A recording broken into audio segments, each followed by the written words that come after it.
So, Spider-Man No Way Home has breached 1 billion. Now, this is fascinating because it didn't have a Chinese release, and it's the first movie since you know what to break 1 billion in under 2 weeks. Very, very impressive. So Sony Pictures, Columbia Pictures are making all that Gucci money, not Disney. Sony, Columbia Pictures making that Gucci money. So the rumor mill is going freaking crazy, and because Tobey and Andrew are in the movie, anything and everything is possible. But these rumors are getting out of hand. So let's talk about the validity of them. So yo, what is good YouTube? What's you here with a video on the future of the Spider-Man universe. So if you are new around here, make sure to subscribe to never miss any of the videos. Check us out on Instagram at WarStew. If you want to see the beautiful face behind the voice, also check us out on Twitter, WarStewG. Right, let's get into this. So there is a rumor, and this is coming from one of the worst sources ever. Okay, it's a bit obvious at some point Black Cat is gonna turn up. But according to Giant Freaking Robot, take this with a massive grain of salt, lads and ladettes, Annie Taylor-Joy is wanted for a Black Cat movie. Now, if this said she's wanted for a role within a Spider-Man movie, I would believe it. But there's too many solo movies reportedly in the works. A Rhino solo movie, really? An Electro solo movie, really? A WarStew solo movie, really? Just said that to see if you're listening.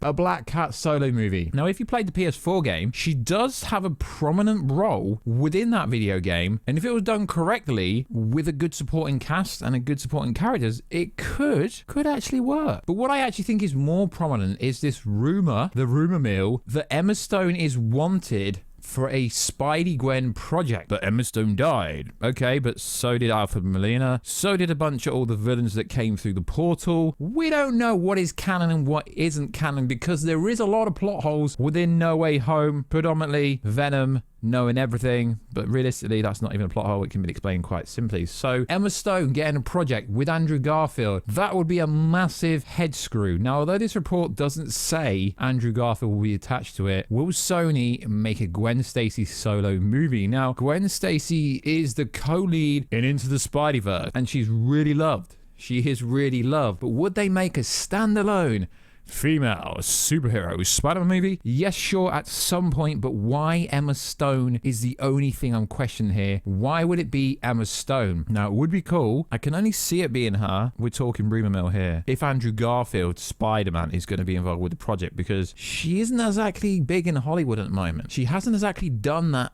much good recent when it comes to her acting career. Not hating, just stating facts. So a Gwen Stacy movie, interesting. It would make more sense if Gwen Stacy's introduced in, say, Spider-Man 4 with Tom Holland or something like that. I think that would be a better route to go down. So recently on the YouTube channel, on the community tab, I triggered a lot of you people by putting a poll up saying who is the best Spider-Men, because officially the 3 Spider-Man, they're called Spider-Men when you're talking about all 3 of them. And the response didn't surprise me, but this is only a metric off my following. So 1 day ago, 5,600 votes. Andrew Garfield, 41%. Tobey Maguire, 39%. Tom Holland, 19%. So if everyone's saying Tobey Maguire is the GOAT, Tobey Maguire is the most popular one, well, according to that poll, no. He's not, according to that poll. And also a few days ago, I did a poll saying, do you want TASM 3? 90% based on 5,600 votes. Ironically, the same number as the other one. Said, yes, we want TASM 3. So if you're a Spider-Man fan, it is looking very interesting for the next couple of years. Not only is it rumored that Tobey and Andrew are getting their own movies, it's rumored that they both will appear in Multiverse Into the Madness. But let's be honest, guys, it's rumored that literally every single character that's ever appeared in the X-Men franchise and that's ever appeared in any movie will appear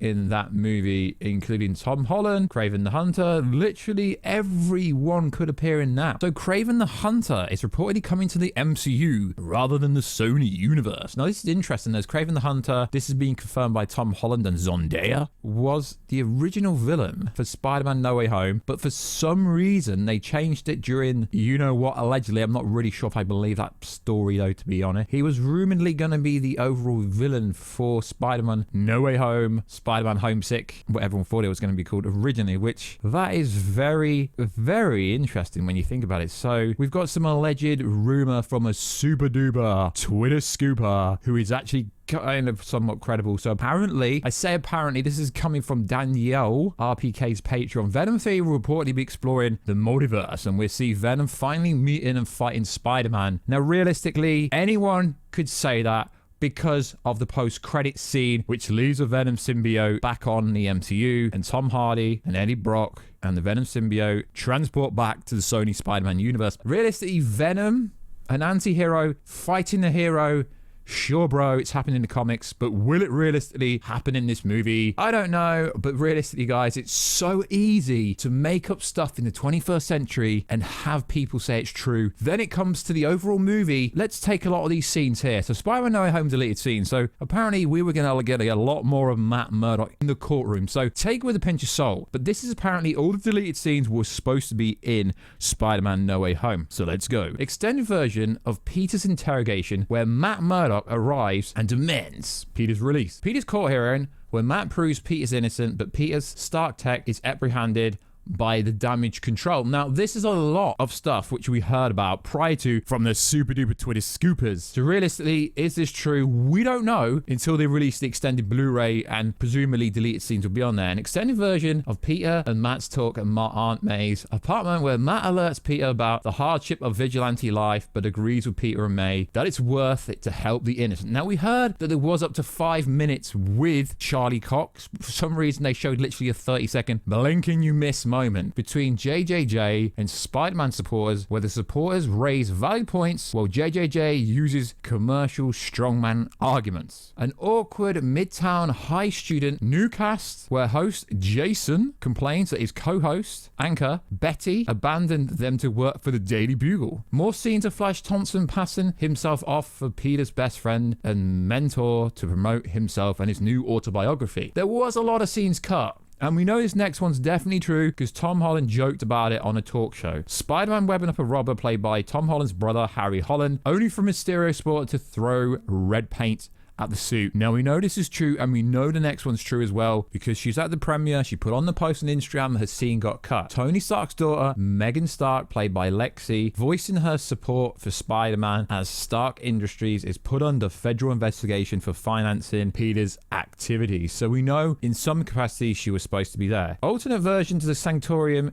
meeting where Wrong potentially tells Strange not to cast the memory spell because it's too dangerous. Now, what is interesting about that particular wording is we hear that in the Doctor Strange 2 trailer. Numerous extended and alternate interactions between all three Peters. Obvious they had to cut that. I presume they filmed so much more than they showed. Maguire's Peter, Garfield's Peter, both altering Holland's Peter, that the Green Goblin is the greatest enemy and that they both have faced the one always targets their loved ones. Alternate ending where Strange sends his trespassers back to their universe without casting a new spell. Peter's identity remains public. Peter graduates high school but still breaks up with MJ and distances himself from Ned. Now, realistically, they always do lots of different alternate takes for the final scenes. So I believe a lot of them are true because a lot of them were rumors. A lot of them were on the plot leak going back at least a year ago, but I would take it with a pinch of salt. But a lot of the super duper Twitter scoopers literally pulled that kind of information from plot leaks on 4chan up to a year ago,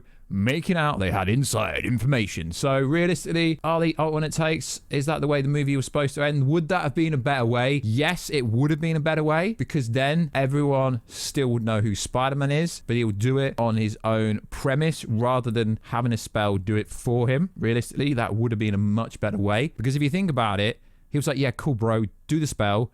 But realistically, if they still knew, but he's like, MJ, I can't be with Ned, I don't want to be a friend because you're just going to get hurt. That would have been a much better way and would have had the reminiscent kind of Gwen Stacy storyline from Andrew Garfield when he's like, yo, I can't be with your dad, your dead dad said I can't be, and then they end up getting back together. And that storyline would have been much nicer. So update on Tobey and Andrew Garfield getting their own movies. No one knows anything, but all the Twitter super duper scoopers are claiming they've got the scoop on this, they've got the scoop on that, but realistically, no one knows what's really going on. But as I keep saying, from everything we understand, Andrew and Tobey are definitely coming back in some capacity. Gwen Stacy, Emma Stone standalone movie? We don't know. Black Cat standalone movie? Really? We don't know. But like always, guys, I'll keep you up to date with all the latest and greatest Marvel, DC, pop culture news, and definitely Spider-Man news for the next week or so before it dies down. So like always, guys, check us out on Instagram at WarsTube, check us out on Twitter, WarsTubeG. But more importantly, subscribe to the channel, turn notifications on, and comment 100 times down below. And I will catch you in another video very soon. Catch you later.